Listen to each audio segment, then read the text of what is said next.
오늘은 요한복음 20장 11절부터 18절의 말씀을 가지고 마리아여 하시거늘이라는 제목으로 함께 나누기를 원합니다. 오늘 본문 구조는 크게 두 부분으로 나눠주는데요. 11절부터 13절까지가 천사들의 증언입니다. 까지가 천사들의 증언.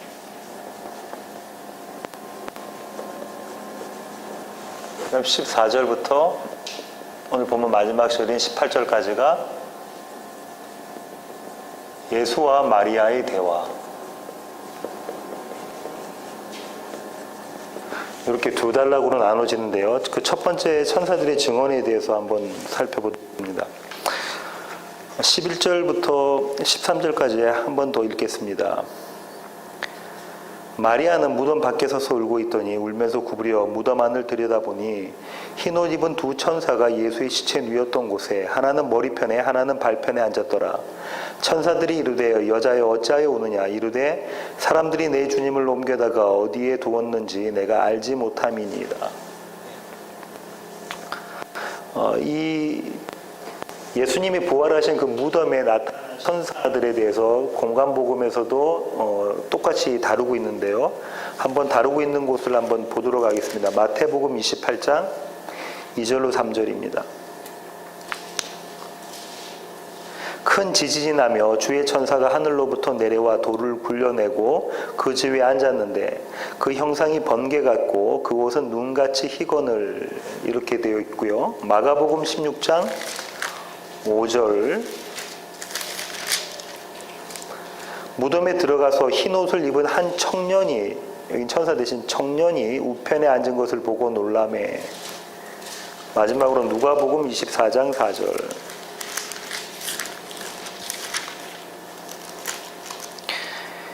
이로 인하여 근심할 때에 문득 찬란한 옷을 입은 두 사람이 곁에 섰는지라. 이렇게 요한복음뿐만 아니라 나머지 세 권의 공간복음에도 똑같이 이 부분을 다루고 있습니다. 근데 여기서 이 천사들이 복장 흰옷을 입은 사도 요한은 이렇게 이야기하고 있죠. 흰옷을 입은 천사들. 마태복음에서는 이 흰옷을 눈같이 희다라고 이야기했고요. 누가복음에서는 이 흰옷을 찬란한이라고 표현했어요. 영광이 가득한 찬란한 모습이라고 이렇게 표현을 하고 있죠. 근데 우리가 이제 이미 잘 아시다시피 이 흰옷 이건 계시록에서 집중적으로 다루고 있는데 그죠? 계시록에서는 이 흰옷을 누가 입은 옷인가요? 예수 그리스도의 옷이죠. 계시록 4장에 천상의 그 예배의 모습이 나타납니다. 거기에 네 짐승과 네 동물과 또 24장로 24명의 장로가 입고 있는 옷이 이 흰옷이에요. 그 다음에 이 흰옷은 성도들이 입어야 될 옷이에요. 그죠? 성도들이 입어야 될 것, 그리스도의 신부의 옷입니다. 그런데 이 흰옷은 그리스도의 보혈로 씻은 옷. 계시록에서는 이렇게 쭉 흰옷을 설명하고 있죠. 예, 그렇습니다.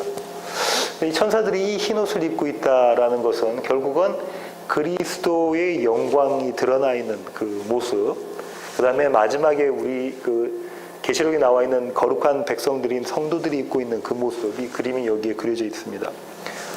흰옷을 입은 두 천사라고 이야기를 해놨습니다. 물론 마태복음과 마가복음은 한 명인 것처럼 이야기를 하고 있습니다. 그런데 예수님의 우편에 있어서 특별히 우편이라는 것이, 오른쪽이라는 것이 의미하는 가게가 있다, 그죠? 이런 것들. 그런 것들이 있기 때문에, 그 말씀을, 부활하신 예수님에 대한 증거의 말씀을 선포하는 의미에서 한 명만 이야기를 했지만, 누가복음과 요한복음은 공이 두 명이라고 이야기를 했어요. 성경에서 둘이라는 숫자, 이라는 숫자가 이야기하는 게 뭐다? 증인이에요, 증인들. 이 증인이 하는 증거 내지는 증거는 참되다 이것을 이야기하는 거라죠. 진실이다 이것을 이야기하는 거죠. 그래서 바로 지난번 본문엔 두 제자가 나옵니다. 베드로와 예수님께서 사랑하시는 제자, 신학자들은 요한이라고 이야기를 한다고 그랬죠. 그 다음 계시록에서도 두 증인이 나와요. 그죠? 모세, 엘리야 두 증인. 이 두 증인이라는 것은 지난번 말씀드렸던 것처럼 율법에서는 이 2명 이상이 되어야, 2명이나 3명 이상 되어야, 특히 남자가, 여자인데, 그래야 그 증거가 참되다라고 이야기를 한다고 말씀을 드렸죠. 그 배경을 가지고 있는 두 천사입니다.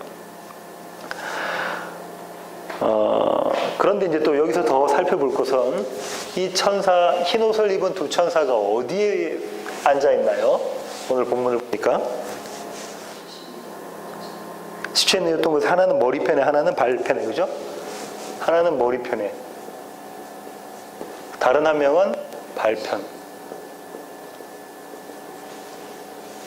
예수님의 시체가 있던 자리에 머리편, 발편에 있습니다.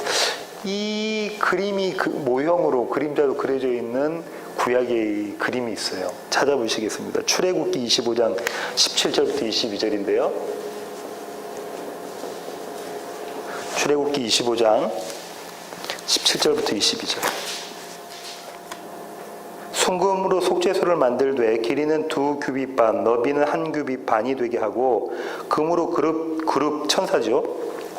둘을 속죄소 두 곳에 쳐서 만들되 한 그룹은 이 끝에 또 한 그룹은 저 끝에 곧 속죄소 두 끝에 속죄소와 한 덩어리로 연결할지며 그룹들은 그 날개를 높이 펴서 그 날개로 속죄소를 덮으며 그 얼굴을 서로 대하여 속죄소를 향하게 하고 속죄소를 궤 위에 얹고 내가 네게 줄 증거판을 궤 속에 넣으라. 거기서 내가 너와 만나고 속죄소 위 곧 증거궤 위에 있는 두 그룹 사이에서 내가 이스라엘 자손을 위하여 내게 명령할 모든 일을 내게 이르리라. 이 뭐에 대한 얘기하고 있습니까 지금? 지성소 안에, 그죠? 지성소 안에 법궤에 대한 얘기를 하고 있죠. 법궤가 있겠죠. 법궤가 있겠는데 이 법궤에 두 천사를 이렇게 다 날개 서로 마주보게 하면서 날개로 이걸 덮고 있는 이 그림이 그려져 있단 말이에요. 속죄소라고 이야기됐죠. 다른 말로는 이게 법궤 뚜껑이에요. 다른 말로는 뭐라고 한다고 그랬죠? 이걸 시은좌라고 한다고 그랬죠. 그죠? 시은좌가 한문이잖아요. 그죠? 어떤 자리냐면 은혜를 베푸는 자리라는 말이죠. 그래서 이걸 영어로는 merciful seat 뭐 이렇게 이야기를 하세요. mercy seat, merciful seat 이렇게 이야기를 하죠. 속죄소. 이 안에 들어있던 것들이 뭐죠? 지금 이야기한 돌판, 언약판, 증거판, 두 번째 거, 그죠? 또 아론의 쌍난 지팡이, 또 하나가 만나. 이거 다 뭐 이야기하는 거다? 이스라엘의 불순종, 반역, 폐역, 이거 다 설명하는 거다, 그죠? 이렇게 해서 이 자리에 요것들이 있어요. 이스라엘이 이 안에 있는 거예요, 이스라엘. 그 뚜껑이 시운자라고 이야기하고 그 뚜껑에 천사들이 이렇게 쭉 있는데 대제사장이 지성소 안에 들어가서 미리 잡은 어린 양을 어디다 뿌리냐면 이 시은자에다 뿌립니다. 속죄소에다 뚜껑에다 뿌린다. 그러면 주님께서 하나님께서 지금 뭐라고 하시죠? 거기가 내가 너를 만나는 자리다 이렇게 이야기하고 계십니다. 내가 너를 만나는 자리가 여기야 이렇게 이야기하고 계시잖아요. 그죠? 조금 전에 읽었던 거기에. 그럼 이 그림이 자 보세요. 예수 그리스도의 십자가 사건, 그분의 보혈로 인하여, 그분의 사망, 죽으심으로 인하여 얻어지는 하나님과 이스라엘의 뭘 이야기하는 겁니까? 화해, 화평, 평화, 평강, 피스를 이야기하는 거죠. 샬롬을 이야기하는 거예요. 예수 그리스도의 죽으심으로 인해서 마땅히 이 안에 있는 이 불순종의 이게 다 이스라엘 불순종 반역 폐기에 다 뭡니까? 죄의 삭은 사망이니까 네가 죽어야 되는 그 자리에 대신해서 어린 양이 죽으신 그 자리에 그 그림이 그려져 있는 거죠. 그 천사들이 마주보고 서 있는 그림이에요. 그 그림이 여기, 그러니까 뭘 설명하려고 하냐면 예수님의 빈무덤에서 일어난 그 그림을 설명하기 위해서 구약으로 시간을 거꾸로 올라가서 그 구약의 그 모형을, 그림자를 갖다 놓으신 거예요. 실체는 어떤 건데? 실체는 예수님의 지금 이 사건이란 말이에요. 십자가 사건. 그러니까 이런 관점으로 보셔야 돼요. 이 실체를, 예수님의 십자가 사건을, 그다음 부활을 설명하고자 역사를 거꾸로 가서 구약의 한 시점에 모형들을 이렇게 집어넣는 거란 말이에요. 쭉 와서 요 실체를 보여주는 게 아니라, 우리는 시간으로 봐서 이제 연대기적으로 보니까 그런 거지만, 이 실체를 설명하기 위해서 구약에다가 갖가지, 창조부터 해서 갖가지 그림을 쫙 그려놓은 거예요. 그렇게 천사들이 두 명이 지금 서 있어요. 그러면서 그렇게 서 있는 천사들이, 이런 증거를 가지고 있는 천사들이 마리아에게 막달라 마리아에게, 여자여 어찌하여 우느냐. 무슨 말씀을 하시는 거죠? 천사들이 무슨 말을 하는 거죠? 네가 울 이유가 없어. 울 필요가 없는데 너 왜 우니? 라고 이야기하는 겁니다. 여기선 천사들이 무슨 얘기를 한 게 안 나와 있지만 다른 공강복음에서는 나와 있습니다.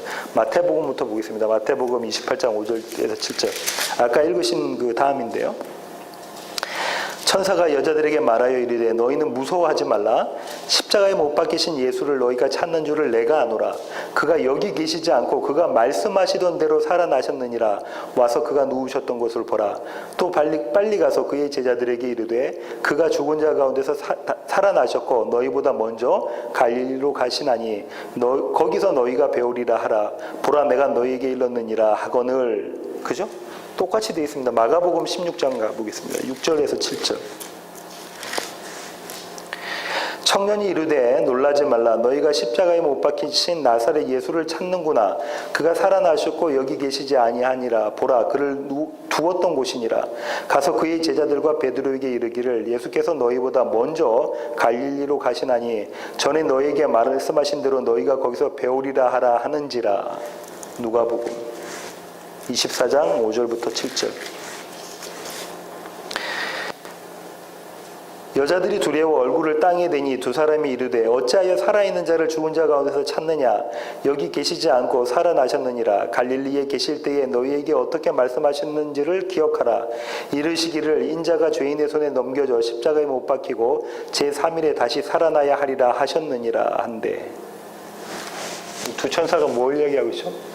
예수님이 돌아가시기 전에 너희들에게 이야기 말씀하셨던 증언하셨던 그대로 예수님은 살아나셨다. 그분은 죽은 자 가운데 계신 분이 아니다. 살아계신 분이다. 살아나신 분이다라는 이야기를 하고 있죠. 그러니까 지금 요한복음에 나와 있는 여자여 어찌하여 우느냐에는 지금 그 다음에 다른 이야기가 없지만 공간복음을 종합해 볼 때 그런 스토리가 들어가 있는 겁니다. 부활의 예수님은 살아나셨다 하면서 이 그림이 그려져 있는 게 출애굽 당시의 지성소 안에 있는 언약궤 안에 위에 있는 속죄소, 그러니까 다른 말로 시은자, 법궤 뚜껑의 그림이 그래도 와서 이렇게 지금 갖고 온 거예요. 요한이 그렇게 설명하고 있는 것입니다. 여기까지가 첫 번째 그 문단인 천사들의 증언, 11절부터 13절에 있는 천사들의 증언에 대한 이야기입니다. 나머지 14절부터 시작해서 18절까지가 예수와 마리아와의 대화인데요. 막달라 마리아죠. 그래서 몇 가지 이야기들을 좀 살펴보려고 하는데, 첫 번째는 예수의 부활하신 몸에 대해서 좀 살펴보려고 합니다.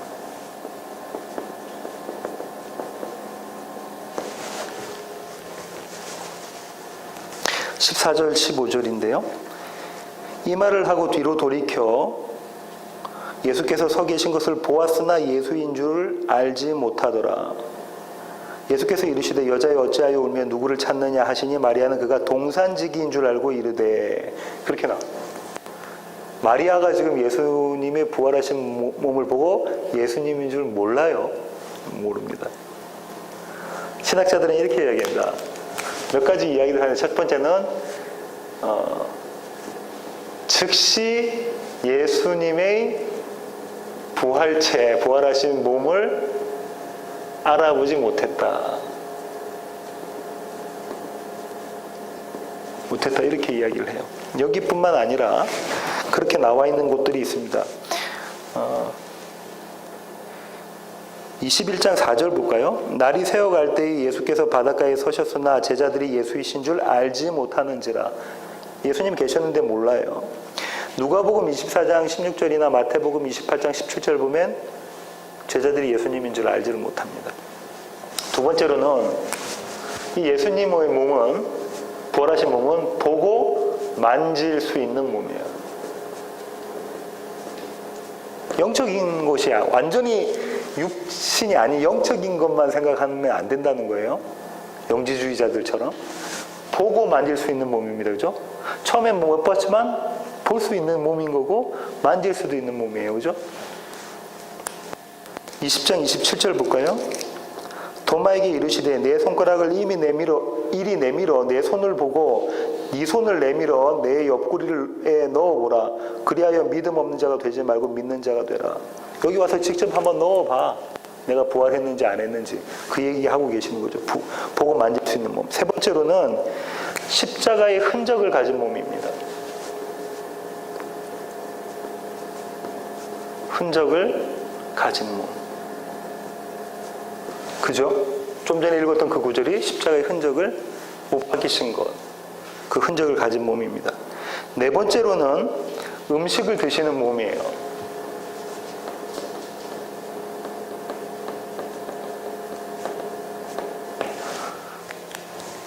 (21장 9절) 볼게요.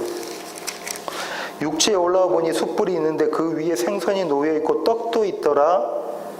13절 예수께서 가져서 떡을 가져다가 그들에게 주시고 생선도 그와 같이 하시니라. 하시면서 드시는 게 나와요. 드시는 게 나오고, 또 누가복음에 보면, 누가복음 24장부터 보면 또 예수님께서 드시는 모습이 나오면 한번 보겠습니다. 누가복음 24장 41절부터 43절.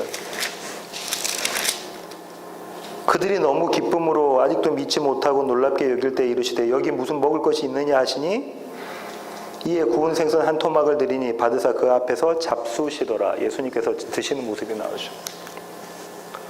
다섯 번째로는 닫힌 문을 넘어서는 몸이에요. 넘어서는 몸. 제가 글씨를 빨리 쓴다고 이렇게 좀 그래서.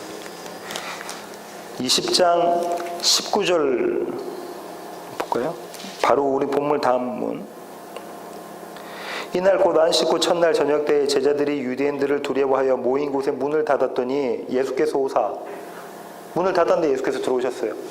그죠? 26절. 여드레를 지나서 제자들이 다시 집안에 있을 때 도마도 함께 있고 문들이 닫혔는데 예수께서 오사. 문이 닫혀있는데 예수님께서 오셨어요. 이런 것들을 보면서 우리가 생각해야 될 것이 예수님이 부활하신 몸이 실체라는 것, 실제하는 실제라는 것. 근데 지금의 우리 썩어질 몸과는 다른 몸이지만 그분의 육신이 있는 몸인 거예요. 그죠? 바울이 이 몸은 영의 몸이라고 이야기합니다. 영어로 스피리추얼 바디라고, 영의 몸이라고 이야기하는데요. 고린도전서 가보겠습니다. 15장 35절. 누가 묻기를 죽은 자들이 어떻게 다시 살아나며 어떠한 몸으로 오느냐 하리니, 그러면서 바울이 얘기하죠. 어리석은 자여 하면서 쭉 설명을 해나갑니다. 44절. 육의 몸으로 심고 신령한 몸으로 다시 살아나나니 육의 몸이 있은즉 즉 또 영의 몸도 있느니라. 기록된 바 첫사람 아담은 생명이 되었다 함과 같이 마지막 아담은 살려주는 영이 되었나니, 그러나 먼저는 신령한 사람이 아니요 육의 사람이요 그 다음에 신령한 사람이니라. 첫사람은 땅에서 났으니 흙에 속한 자이거니와 둘째 사람은 하늘에서 나셨느니라. 무릇 흙에 속한 자들은 저 흙에 속한 자와 같고 무릇 하늘에 속한 자들은 저 하늘에 속한 이와 같으니 우리가 흙에 속한 자의 형상을 입은 것 같이 지금 우리의 모습이 그렇죠. 또한 하늘에 속한 이의 형상을 입으리라. 형제들아 내가 이것을 말하노니 혈과 육은 하나님 나라를 이어받을 수 없고 또한 썩는 것은 썩지 아니하는 것을 유업으로 받지 못하느니라. 51절 보라 내가 너희에게 비밀을 말하노니 우리가 다 잠잘 것이 아니요 마지막 나팔의 순식간에 혼련이 다 변화되리니 나팔 소리가 나며 죽은 자들이 썩지 아니할 것으로 다시 살아나고 우리도 변화되리라. 이 썩을 것이 반드시 썩지 아니할 것을 입겠고 이 죽을 것이 죽지 아니함을 입으리로다.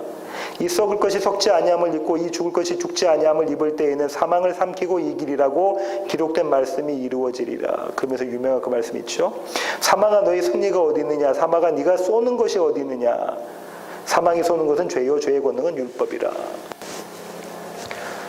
지금 이 예수님의 부활하신 몸을 통해서 우리가 볼 수 있는 것은 나중에 우리가 입을 우리의 몸, 성도의 몸에 대한 자칫 잘못하면 육은 다 없어지고 영만 살아서 영들끼리 이렇게 움직이는 영들끼리의 세상 이런 것들로 볼 수가 있는데 그렇지 않다는 거죠. 부활에 대한 것. 사두개에는 이스라엘 사람들이 사두개에는 부활을 믿지 않았지만 나머지 유대인들 다 믿을 겁니다. 이 부활이 근데 어떤 부활이다라는 것이 여기서 드러납니다. 우리도 예수님과 같은 이런 바울의 표현에 의하자면 영적인 몸을 입을 것이다. 이것이 우리의 소망이 된다는 것을 알고 있습니다.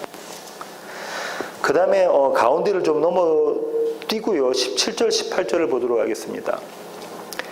예수께서 이르시되 나를 붙들지 마라. 내가 아직 아버지께로 올라가지 아니하였노라. 너는 내 형제들에게 가서 이르되 내가 내 아버지 곧 너희 아버지 내 하나님 곧 너희 하나님께로 올라간다 하라 하시니 막달라 마리아가 가서 제자들에게 내가 주를 보았다 하고 또 주께서 자기에게 이렇게 말씀하셨다 이르니라. 여기서 나를 붙들지 마라라는 이야기가 나옵니다.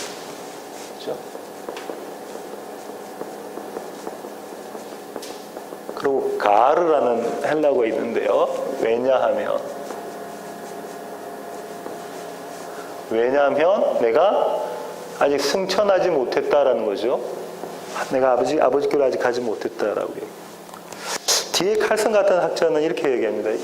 신약에 있는 본문 중에서 가장 해석하기가 난해한 본문 중에 하나다. 해석하기 어렵다고 그래요. 왜냐하면 나를 붙들지 마라 이렇게 해놓고 바로 다음에 제자들 앞에서 나타나시죠. 그때 도마만 없었는데 도마가 내가 그 못자국에 그다음 옆구리에 손을 넣어봐야 되겠다 하니까는 예수님 나타나셔서 도마 있을 때 나타나셔서 조금 전에 우리가 읽은 것처럼 도마에 한번 넣어봐 라고 이야기하시잖아요. 그러니까 도마한테는 그렇게 하셨는데 왜 그럴까? 그러니까 어떤 신학자는 이렇게 얘기해요. 막달라 마리아를 만나셨을 때까지 예수님 승천 안 하셨다가 도마를 만나기 전에 승천하셨다가 다시 내려오셨다. 예수님 오셨다 가셨다 하시는 그런 모습인 것처럼 그거는 신빙성이 없는 주장인 것 같아요. 왜냐하면 막달라 마리아, 요한복음 막달라 마리아가 예수님의 몸을 만지지 않는 모습으로 나오지만 다른 데서는 마리아들이 예수님의 몸을 만진단 말이에요. 찾아보겠습니다. 마태복음 28장 9절.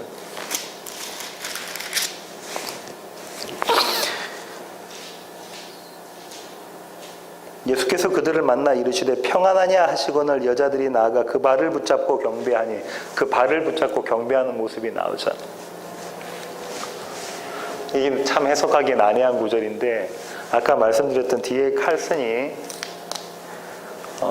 설득력 있는 주장을 합니다. 이렇게 이야기를 합니다.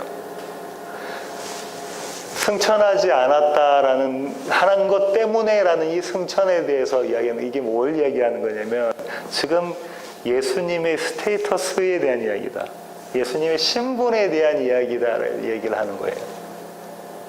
내가 아직 하나님께 주님 아버지께 못 갔으니까 내 만지면 안 돼 라는 얘기가 아니라 나는 아직 승천하기 전이다 라는 얘기는 뭐냐면 아직까지 이 땅에서의 사역이 남아있다라는 신분에 대한 이야기를 하는 것이다 라고 이야기를 합니다. 그러면서 나를 붙들지 마라가 아마 우리가 상상 미리 짐작해 보건데 마리아가 예수님 걸 알고 난 다음에 예수님을 붙잡았겠죠. 예수님을 헉을 하거나 예수님 발을 붙잡았거나 마태복음에 있는 것처럼 그렇게 안을 때 마리아야 마리아야 네가 왜 마치 내가 지금 꼭 사라질 것처럼 그렇게 나를 붙잡고 있니? 그러지 마라. 난 아직 이 땅에서 해야 될 일이 아직 주님 하나님께로 가지 않았다. 오히려 네가 해야 될 것은 내가 부활했다는 이 굿뉴스를, 이 복음을 내 제자들에게 가서 알려라. 이렇게 표현하신 것이다라고 해석을 합니다. 저는 그 표현에 그 해석에 동의를 합니다. 왜냐면 그렇게 그것이 아니고서는 해석 다른 본문과 비교해서 다른 성경에 나와 있는 본문과 비교해봐서 다른 어떤 설득력 있게 접근할 수 있는 방법이 없기 때문에 그렇습니다. 이렇게 주님께서 마리아에 보고 나를 붙들지 마라. 왜냐하면 나는 아직 이 땅에서의 사역이 더 남아있으니까 지금 내가 막 떠날 것처럼 그렇게 나를 붙잡지 마. 오히려 네가 가서 나의 증인이 되라라는 말씀을 하시고 난 다음에 오늘 본문의 마지막 절 마리아가 제자들에게 달려가서 살아계신 예수님을 증거합니다. 그것은 우리가 성경 공부 때 나눴던 것처럼 그레이트 커맨드 지상 명령을 수행할 수 있는 실전적인 방법이 커미션이다. 그레이트 커미션이다. 그렇게 말씀을 드렸고요. 그 두 가지라고 그랬죠. 똑같은 건데 하나는 마태복음 28장에 있는 제자 삼기, 제자 만들기죠. 예, 그리스도의. 그 다음 사도행전 1장 8절에 있는 그리스도의 증인 되기. 항상 예수님의 살아있는 예수님을, 부활하신 예수님을 본 자들은 그분의 제자가 돼서 그분의 증인된 삶을 사는 것. 바울이 그랬죠. 다른 모든 제자들이 그 모습을 살아가는 그것을 그리고 있습니다. 이게 오늘 본문의 마지막 부분이고요. 오늘 제가 집중해서 보고 싶은 것은 본문의 가운데 부분입니다. 15절부터 16절까지인데요. 마리아야 하시거늘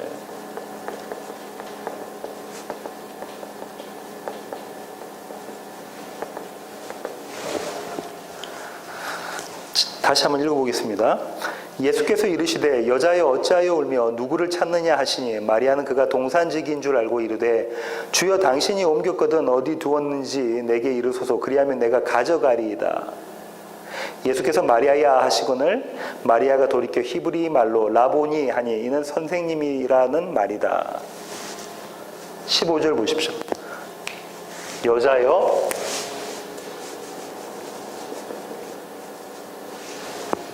어찌하여 울며 누구를 찾느냐.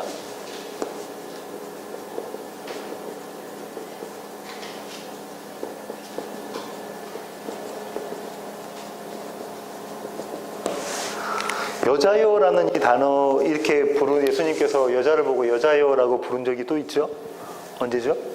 예, 십자가상에서 매달리셔서 그 밑에서 울고 있는, 똑같이 울고 있는 예수님의 어머니 마리아, 예수님의 모친이신 어머니이신 마리아를 보고 여자여 보소서 아들이이다 라고 이야기를 하시는 그 장면이 이 그림을 통해서 떠올려집니다. 여기도 마리아, 스물이라는 이름의 마리아 가지고 있죠.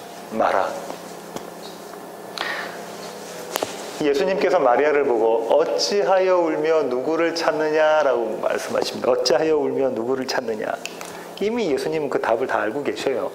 마리아가 왜 우는지 또 누굴 찾고 있는지 다 알고 계십니다. 어떤 신학자는 이렇게 이야기합니다. 이게 진짜 아이러니 중에서 큰 대단한 아이러니다. 왜냐하면 자기가 찾는 그 사람, 너무나 찾고 싶어서 울고 있는 그 사람에게 그 사람을 찾아달라고 이야기를 하는 거예요. 그렇죠? 너무나 자기가 찾고 싶은 그 사람에게 그 사람을 찾아달라고 이야기를 하는 거라고. 대단한 아이러니다라고 신학자가 이야기를 합니다. 이렇게 예수님께서 말씀하시니까 마리아가 이야기하죠. 마리아가 이야기하기 전에 이 예수님을 동산지기인 줄 알았다라고 이야기합니다. 동산지기인 줄. 여기도 사도가 이야기하고 있는 그 복선이 있습니다. 예수님은 동산직이세요. 참 진짜 동산직이세요. 어느 동산인가요? 어느 동산? 에덴 동산인데 새 에덴 동산. 어디 나와 있었죠? 계시록 22장 1절부터 5절 마지막 절 21장부터 해서 뭐가 시작하죠? 새하늘과 새 땅, 새 예루살렘, 그 다음 22장 1절부터 5절까지 새 에덴에 대한 이야기다. 그 참 동산지기. 근데 지금 이 마리아는 하늘의 그 동산, 참 동산인 새 에덴에 대한 동산지기가 아니라 이 땅의 동산지기로 생각하고 있는, 이 땅의. 마리아가 찾고 있는 이 누구는 이 땅의 예수예요. 그죠? 다시 말하면 어떤 예수? 죽은 예수, 사망한 예수, 시체를 지금 찾고 있는 그림이 그려져 있단 말이에요. 부활하신 예수님을 찾는 것이 아니라 시체를 찾고 있는 그 그림이 그려져 있어요. 찾는 대상이 지금 현재 틀린 겁니다. 찾는 대상이 틀린 그림이 그려져 있습니다. 이렇게 예수님께서 여자여 어찌하여 누구를 찾느냐 그렇게 물으시니까 마리아가 동산직인 줄 알고 당신이 옮겨놨으면 그 시체를 좀 주세요. 내가 찾는 예수는 죽은 예수입니다. 이렇게 이야기를 합니다. 그때 예수님께서 하셨던 말씀이 뭐라고요? 마리아야, 마리아야.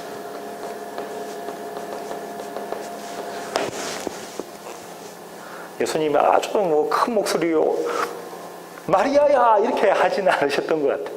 그죠?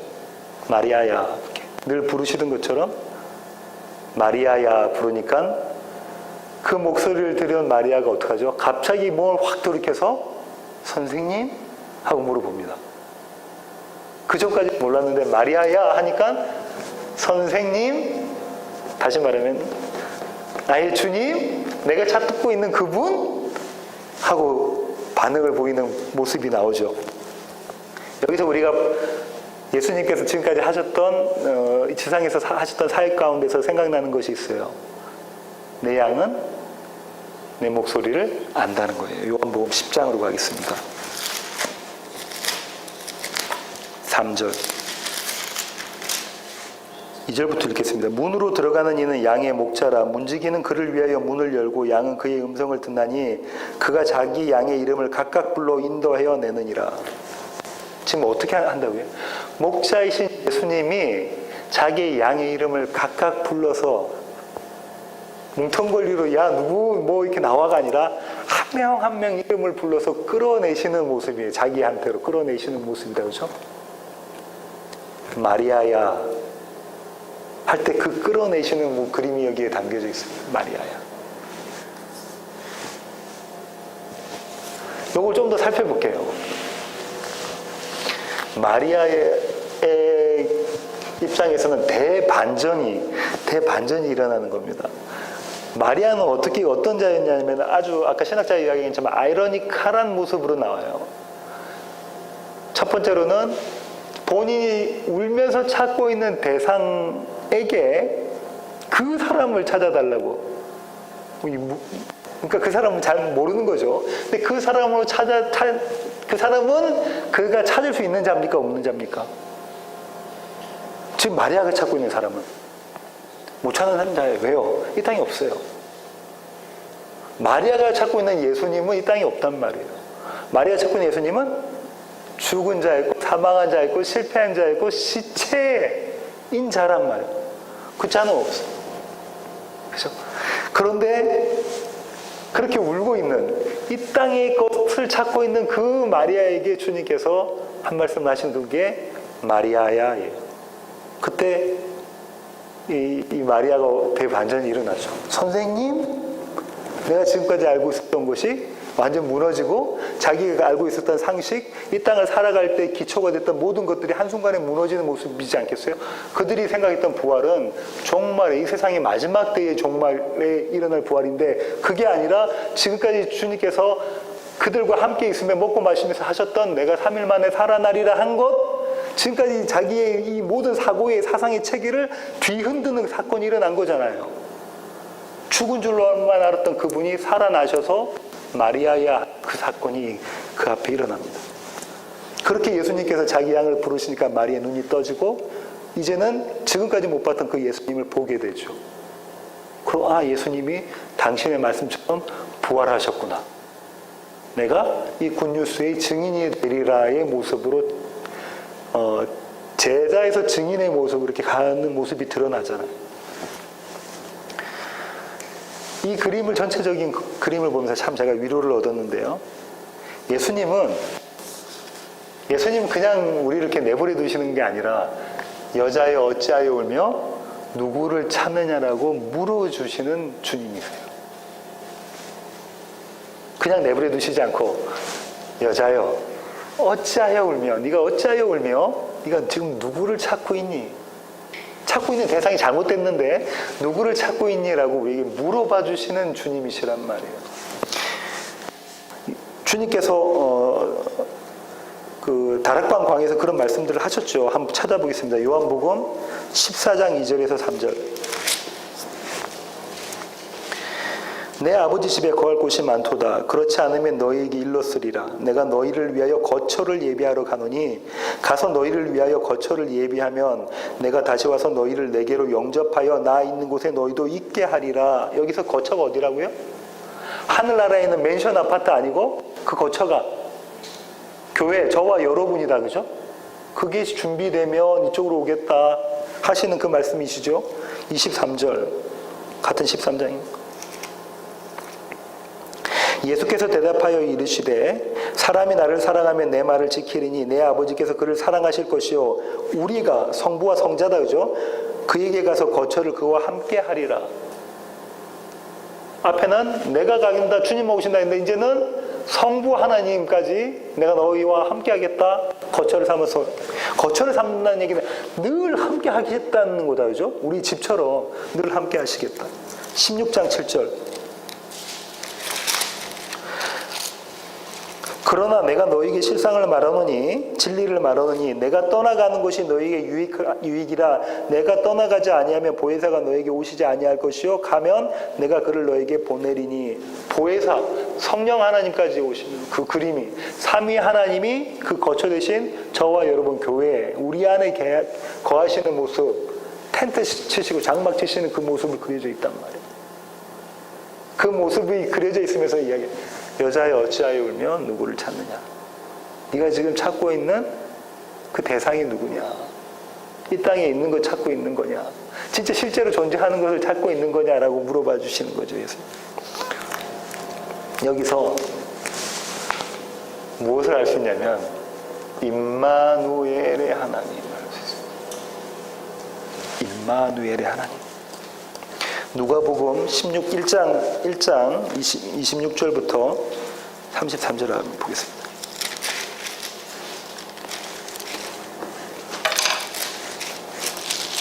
여섯째 달에 천사 가브리엘이 하나님의 보내심을 받아 갈릴리 나사렛이란 동네에 가서 다윗의 자손 요셉이라 하는 사람과 약혼한 처녀에게 이르니 그 처녀의 이름은 마리아라. 그에게 들어가 이르되 은혜를 받은 자여 평안할지어다. 은혜를 받은 자여 하나님께서 주신 거다. 은혜의 내용을 보세요. 평안할지. 은혜를 받은 자는 평안해요. 주께서 너와 함께 하시는다. 그 평안이 주께서 함께 하시는 그림이 그려져 있어요. 하나님과 화평한 자, 화해한 자, 하나님의 양자된 자, 그리스도의 신부된 자의 그림이 그려져 있죠. 처녀가 그 말을 듣고 놀라 이런 인사가 어찌함인가 생각하며 천사가 이르되 마리아여 무서워하지 말라. 네가 하나님께 은혜를 입었느니라. 보라 네가 잉태하여 아들을 낳으리니 그 이름을 예수라 하라. 그가 큰 자가 되고 지극히 높으신 이의 아들이라 일컬어질 것이요 주 하나님께서 그 조상 다윗의 왕위를 그에게 주시리니 영원히, 한때가 아니라 영원히 야곱의 집을 왕으로 다스릴 것이며 그 나라가 무궁하리라. 마리아에게만 하시는 게 아니라 이 마리아는 교회를 대표하는 거라고 말씀드렸죠.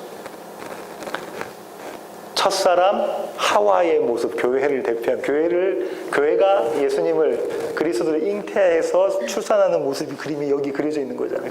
그게 복선이, 그게 그 모형이잖아요. 그 그림이 여기서 그려져 있죠. 근데 이 마리아도 모형인데 누구의 모형?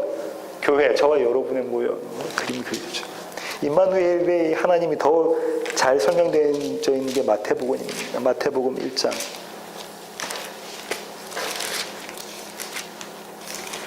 18절부터 23절.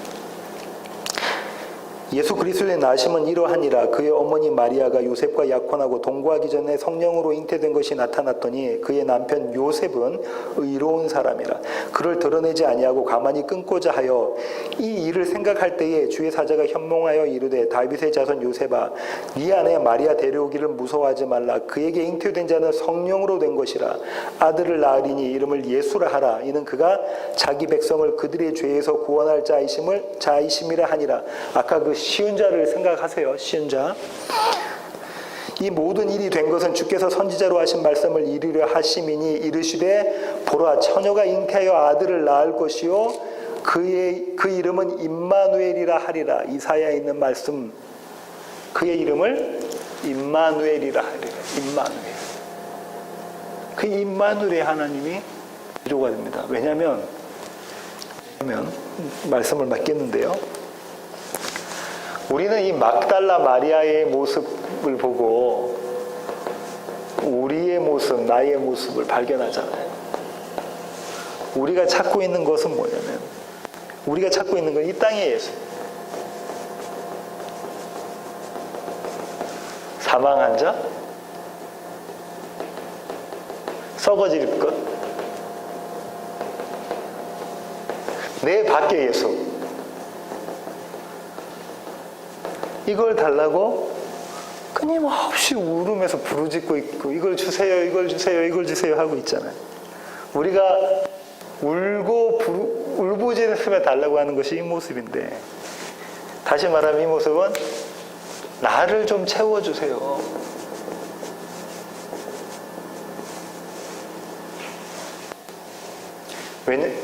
왜냐하면 이 예수는 사망한 몸으로서의 예수는 이 땅에서 어디에서도 찾을 수가 없어요. 근데 우리는 여전히 지금 그것을 찾고 있단 말이에요. 나의 사업, 나의 건강, 나의 목회, 어디에서든 우리는 늘 이런 것들을 찾고 있는 그 모습이지 않냐. 근데 그때 주님께서 부르십니다. 여자여 어찌하여 누구를 찾고 있느냐? 하시면서 네가 지금 찾고 있는 것이 무엇인가를 보게 하시면서 부르세요. 저와 여러분은 마리아야, 마리아야, 내 양 마리아야 이렇게 부르시죠. 그때 저와 여러분이 하나님의 참 양이면 예수님께서 마리아야 부르시는 그때 대반전이 일어납니다. 인생에 있어서 딱 한 번 일어나는 것이 아니라 한 번 일어난 그 자는 주님께서 부르시는 이 모습이 우리의 삶 가운데 계속 일어나는 거죠. 우리가 찾고 있는 것은 정말 썩어질 것을 계속해서 찾고 있는 우리의 모습인데 이 모습이 게헨나로 쏜살같이 달려가고 있는 우리의 모습인데 그때마다 우리를 고아처럼 버려두지 않으시고 임마누엘의 하나님께서는 우리로 하여금 네가 찾고 있는 게 뭐고 네가 울고 있는 이유가 뭐냐 그러면서 우리가 찾고 있는 것을 발견하게 하시고 그거 아니군요를 발견하게 하시면서 주님께서 부르시는 이름이 마리아야. 쓴물아 너희 더 이상 이제 쓴물이 아니잖아. 너희들 단물로 바뀌었잖아.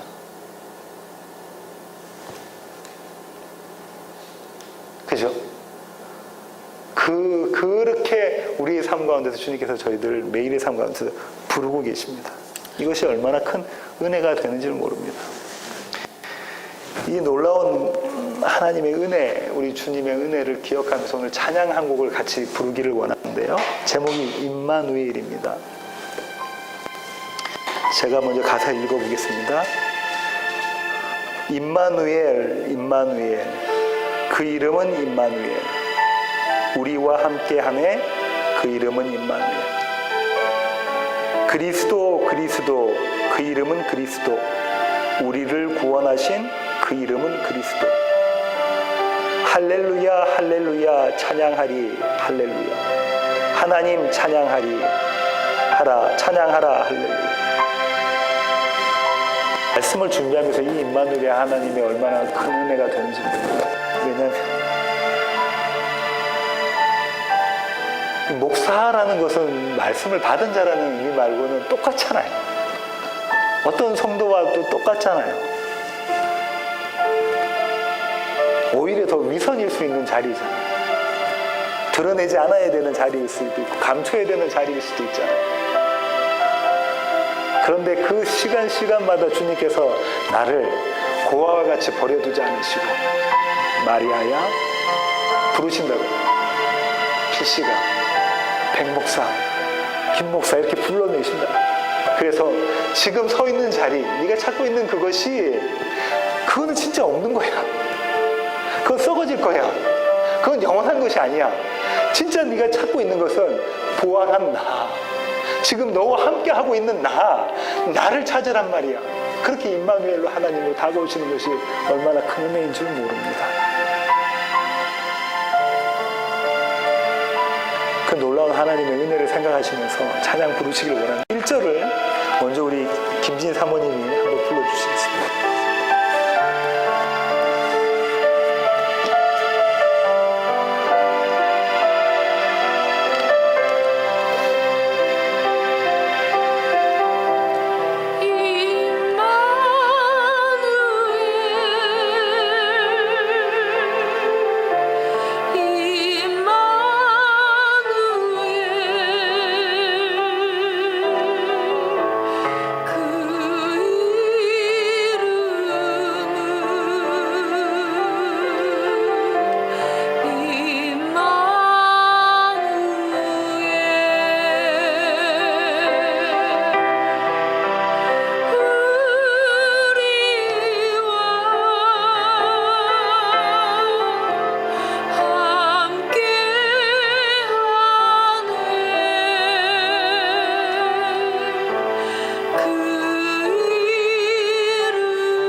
얼마나 이 임마누엘의 하나님을 경험하십니까?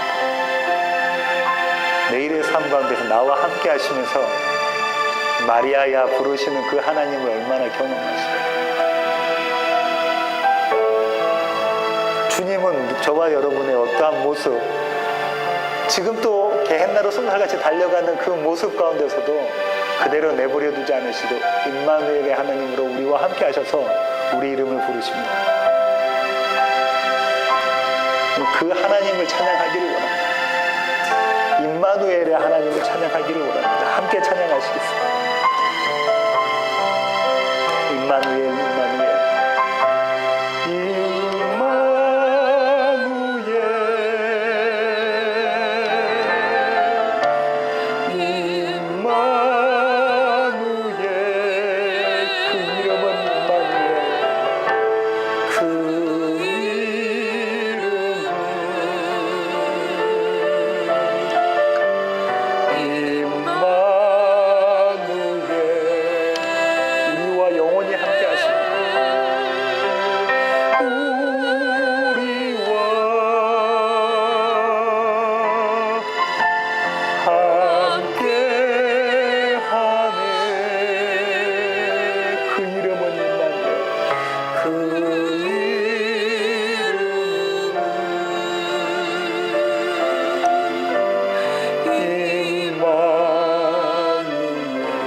그분은 그리스도이십니다. 그리스도.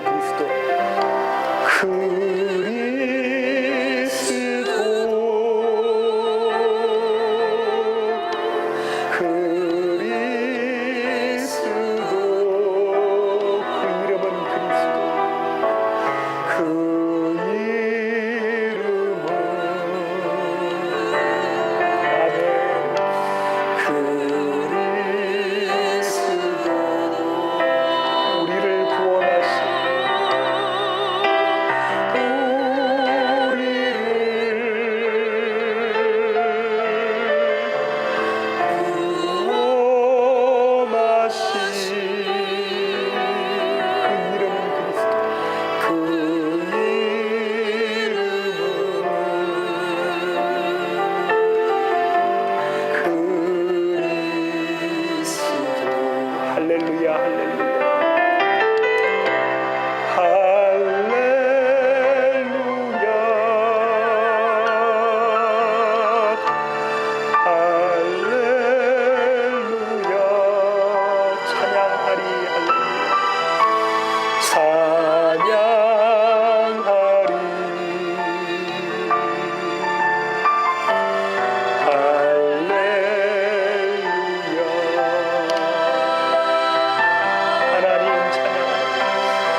기도하시겠습니다.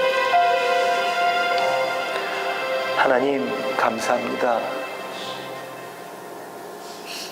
무덤 앞에서 이 땅에는 계시지 않는 사망한 예수님을, 그 썩는 냄새나는 그 시체를 찾으려고 애쓰고 있는 그 마리아를 보시며 주님께서 왜 울고 있으며 네가 무엇을 찾고 있느냐라고 말씀하신 주님, 하나님 우리의 삶 가운데서 우리가 지금 현재 찾고 있는 것이 무엇인가를 보게 하시고 그것이 썩을 것인지 썩지 않을 것인가를 분별해낼 수 있는 영안의 눈이 열리게 하여 주시옵소서.